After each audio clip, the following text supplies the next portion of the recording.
પરીક્ષિત રાજાને 7 દિવસ પછી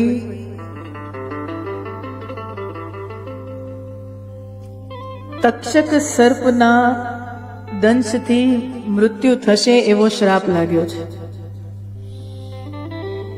પરીક્ષિત રાજાથી શું અપરાધ થયો, મર્યાદાનું ઉલ્લંઘન થયું, ઋષિ અપરાધ થયો, આ બધી કથાનું દર્શન આપણે ગઈકાલની કથામાં કર્યું. આખું જીવન વ્યવસ્થિત ચાલતું હોય, ધર્મવાન નીતિવાન વ્યક્તિ હોય, પણ એક એવી ભૂલ થઈ જાય જેના પરિણામો આવા આવી જાય. આવો અનુભવ આપણે પણ કર્યો હોય કે બધું બરાબર ચાલતું હોય પણ એક એવી ભૂલ થઈ જાય જેના કારણે વર્ષોનું જે આપણી મહેનત હોય, વર્ષોની આપણી જે તપસ્યા હોય, વર્ષોનું આપણું જે નામ પદ પ્રતિષ્ઠા જે પણ કાંઈ આપણે મેળવ્યું હોય એ એક અપરાધ, એક ભૂલના કારણે ચાલ્યું જાય.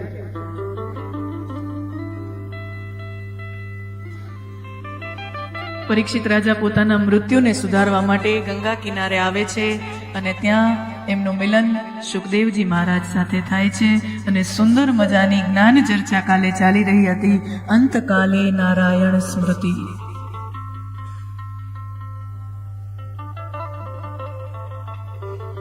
જ્ઞાની તો આપણે બધાય થઈ જઈએ ક્યારેક ક્યારેક. નથી કેતા સમશાની વૈરાગ છે. કોઈની અંતિમ યાત્રામાં જઈએ અને એવા પ્રસંગમાં જઈએ ત્યારે જે આપણું મિત્ર હોય, પરિવારનો હોય, સમાજનું કોઈ વ્યક્તિ હોય એ વિદાય લઈ લે અને પછી બેસણામાં જાઓ, શાંતિ સભામાં જાઓ એટલે થોડીક વાર નથી આપણને સમશાની વૈરાગ લાગી જતો.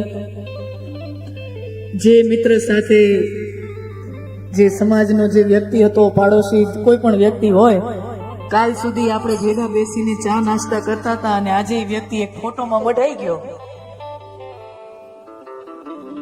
કાલ સુધી આપણે એની સાથે ફોનમાં વાત કરી શકતા હતા અને આજે એ માણસ એક ફોટામાં મઢાઈ ગયો.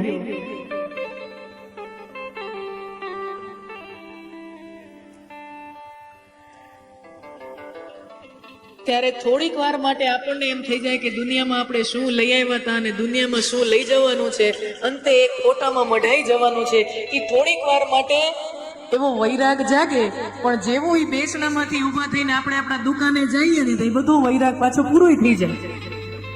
यही संसार है, ये अनुभव हम सब करते हैं. थोड़ी देर उस शांति सभा में बैसे ત્યાં આપણા મનમાં એવો વૈરાગ જાગી જાય કે દુનિયામાં કોની હારે શું ખટપટ કરવી, કોની હારે શું અબોલા રાખવા, કોની હારે શું ઝઘડા કરવા, કોની હારે શું ખટપટ કરવી.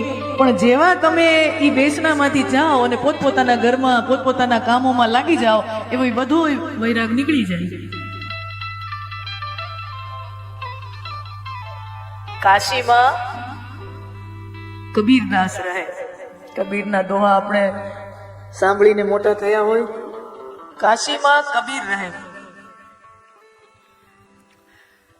તો બીજા કોઈ ગામથી એક ભાઈ કબીરજીને મળવા આવ્યા કાશીમાં કે નામ બહુ સાંભળ્યું છે, ભજનો બહુ સાંભળ્યા છે, દોહા બહુ સાંભળ્યા છે, સાંભળ્યું છે કે અહીંયા કાશીમાં વારાણસીમાં જ કબીરદાસ રહે છે, મારે એમને મળવું છે. હવે સામાન્ય રીતે એટલું મોટું વ્યક્તિત્વ હોય એટલે આખું શહેર ઓળખતું હોય, એની પ્રખ્યાતિ એવડી હોય તો આખું નગર ઓળખતું હોય. એ ભાઈ કાશીમાં આવ્યા અને પૂછે કે મારે કબીરદાસને મળવું છે, ક્યાં રહે છે? કોઈ દુકાનવાળાને પૂછ્યું છે મારે કબીરને મળવું છે, ક્યાં રહે છે? એટલે એ દુકાનવાળાએ સરનામું આપ્યું કે આમ આમ આમ આમ ગલી છે, આ શેરી છે અને એમાં ત્રીજું ચોથું મકાન છે ને એ કબીરજીનું છે. એવી રીતે એને સરનામું આપ્યું. એ ભાઈએ દુકાનવાળાએ કીધું એ સરનામા પ્રમાણે કાશીની એ સાંકડી ગલીઓમાં ચાલતા ચાલતા ચાલતા એ ચોથા મકાને પહોંચ્યા. જે બરાબર એડ્રેસ આપ્યું હતું કે આ કબીરદાસનું મકાન, અને મકાનમાં જુઓ તો તાળું લાગેલું, કોઈ હતું નહીં. એ ભાઈ વળી ઓલા દુકાનવાળા પાસે આવ્યો કે તમે જે બરાબર એડ્રેસ કીધું એ બરાબર જ છે, હું ત્યાં હતો ને તો ત્યાં તો કોઈ હતું જ નહીં, તાળું લાગેલું છે. તો દુકાનવાળો કે એમાં એવું છે, અમારા પાડોશમાં એક ભાઈ વિદાય લઈ ગયા છે, તો એની અંતિમ યાત્રામાં ગયા હશે, હમણાં સ્મશાનેથી પાછા આવશે ત્યારે મળી લેજો. અચ્છા, તો ઓલો ભાઈ વિચાર કરે કે ક્યારે એ અંતિમ યાત્રા થાય, ક્યારે એ સ્મશાનમાં એ અંતિમ સંસ્કાર પૂરા થાય, ક્યારે કબીર પાછા આવે, એવડી બધી રાહ કોણ જુએ? એના કરતા તો હાલો ને હું જ સ્મશાને જઈને એના દર્શન કરી આવું. તો કે એને આવતા તો બહુ વાર લાગે, એક કામ કરું ને, સ્મશાન ક્યાં આવ્યું મને એનું ખાલી કહી દો, અને આમ કબીરને એના વિશે મેં સાંભળ્યું ઘણું પણ હજી સુધી જોયા નથી, તો એની આમ કંઈક ઓળખ આપો, કેવા દેખાય છે, કેવા કપડાં હોય, એની કંઈક ઓળખ આપો તો હું એને અહીંયા જઈને મળી લઉં. એ તો અહીંયા ક્યારે આવે, કેટલો સમય લાગે? એટલે ભાઈએ કીધું કે, દુકાનવાળાએ કીધું કે જેના માથે દીવો બળતો હોય ને એ કબીર, જેના માથા ઉપર દીવો બળતો હોય ને એટલે તમને ઓળખાઈ જાવશે એ કબીર. એટલે આ ભાઈને એમ કે હા, આટલા મોટા મહાપુરુષ હોય એના ઉપર તો આમ કાંક પ્રકાશ એનામાંથી નીકળતો હોય, એવા તો દીવા થતા જ હશે ને. નથી આપણે ભગવાનની છબીમાં અહીંથી પ્રકાશ નીકળતો હતો, તો કે આવા મોટા માણસો હોય એનામાં તો આવું તેજ નીકળતું હોય, આ તો તરત ઓળખાઈ આવશે. ભાઈ સ્મશાને ગયા તો અંતિમ સંસ્કાર થઈ રહ્યા હતા, અને ત્યાં જેટલા ઉભા હતા ને બધાની માથે દીવા હતા.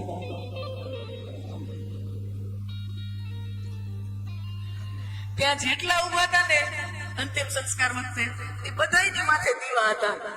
ઓલો વળી દોડીને ઓલા દુકાનવાળા પાસે કે તમે કીધું કે જેના માથે દીવો બળતો હશે એ કબીર, ત્યાં તો મેં જોયું તો બધાની માથે દીવા બળતા હતા.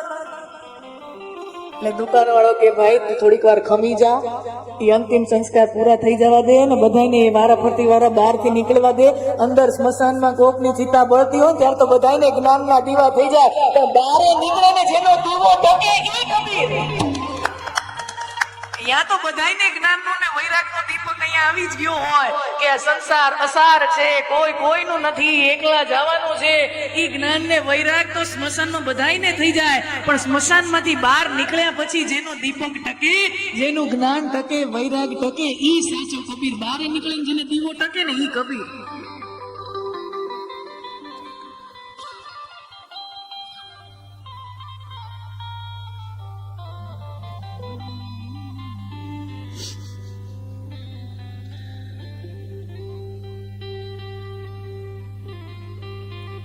આગળ સૃષ્ટિની ઉત્પત્તિ કેવી રીતે થઈ એની કથા છે. મનુ અને શત્રુપા, મનુ નામના પુરુષ અને શત્રુપા નામની સ્ત્રી,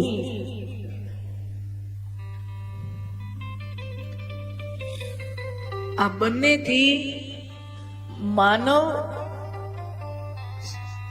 સંસ્કૃતિની શરૂઆત થઈ.